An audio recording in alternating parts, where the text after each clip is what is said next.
today I'm going to show how you can perform principal component analysis by using SPSS.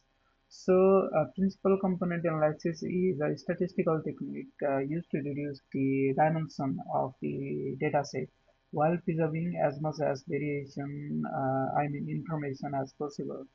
Basically, it transforms correlated variables into a smaller number of uncorrelated variables called principal components, and this capture the main patterns in the data.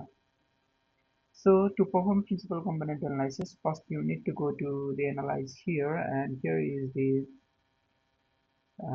dimension reduction. Go to factor. So you need to enter all your variable into the variable box here.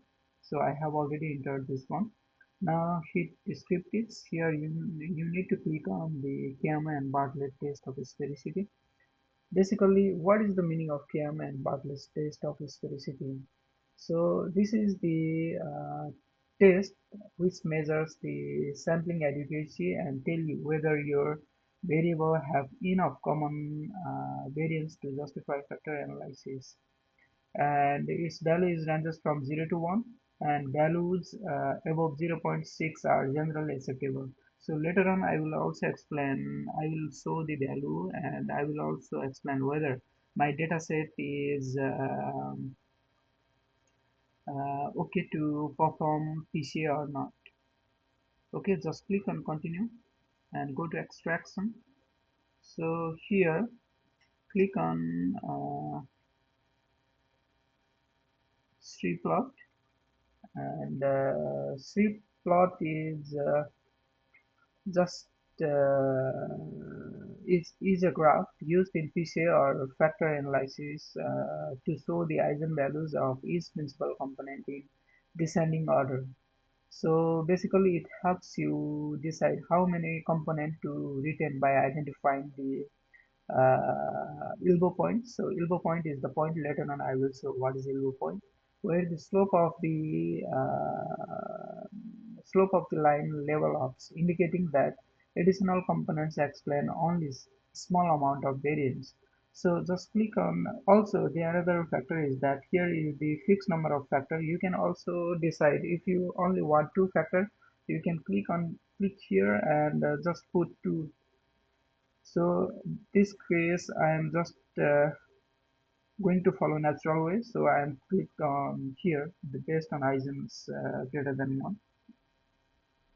Continue. Now rotation. So here I click on Varimax.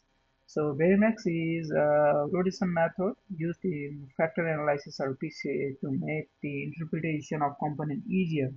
So basically it simplifies the factor structure by maximizing the variance of loading within each component. So variable load strongly on one factor and weakly on others. So it is very important. In simple terms, Varimax makes the result clearer and more interpretable without changing the total variance explained.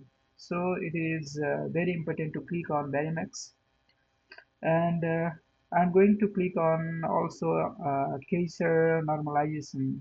So because your data like PS temperature and ECDO, these have the different units, isn't it?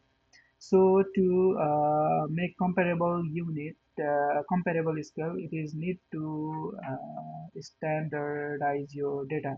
So this is the way to standardize your data by applying Kaiser normalization, and it is very important.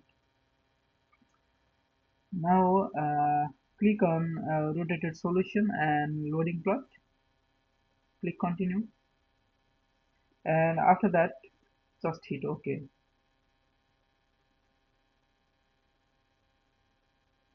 Now you can see the result here. Here you can see that it shows there are six major component, and total cumulative variance is 78.933. This is the Scree plot, and this is the elbow point I previously explained. and this is just to show that how many component number is major components that can interpret your variance, that can interpret your measure patterns in the data. Just for example, from here you can see it's the straight line. So here till here, maybe till here, it's the one component. From here to here, another component. From here to here, another component. And measure deviation is also seen here. So this is another component. And also deviation can seen here, another. And till here to here, the deviation is quite smoother. So we can take or consider it as a single component. So by this way, it's try to separate the component. And now this is the the component plot, principal component plot. You can put this diagram into your journal article or paper because it carry a very meaningful role, and you can also modify your data. For this you can also modify the diagram. For this you need to double click here. So for example, I'm going to show the few things. So for example, I'm going to modify the color of this one. So here, suppose I want to change this color to this one by this way. Also, you can see here is a grid. So I want to remove the grid from this component, from this dimension. So here is the grid option. Click here. Now grid is removed. Also, you can remove or eliminate the label. For example, I'm going to eliminate label like this way, and you can just copy and paste this diagram in PowerPoint or Word document where you can modify your data for the more attractive visual appearance. So regarding the KMO and Bartlett's test of sphericity, in my case, you can see that this matrix is not positive definite. It means this value is my data is not suitable for the principal component analysis. If it was suitable for the principal component analysis, it would have the test of sphericity value here. If you can see the test of sphericity value greater than 0.6, you can say that your value is you can perform the principal component analysis, and you can also use the principal component analysis to interpret your data. But unfortunately, in my case, my data is not suitable. So I'm just going to show how the principal component analysis can be performed. You can use your data and you can see your value like sphericity value. If the value is suitable enough, you can go with the principal component analysis. But in my case, it is not suitable to go with the principal component analysis.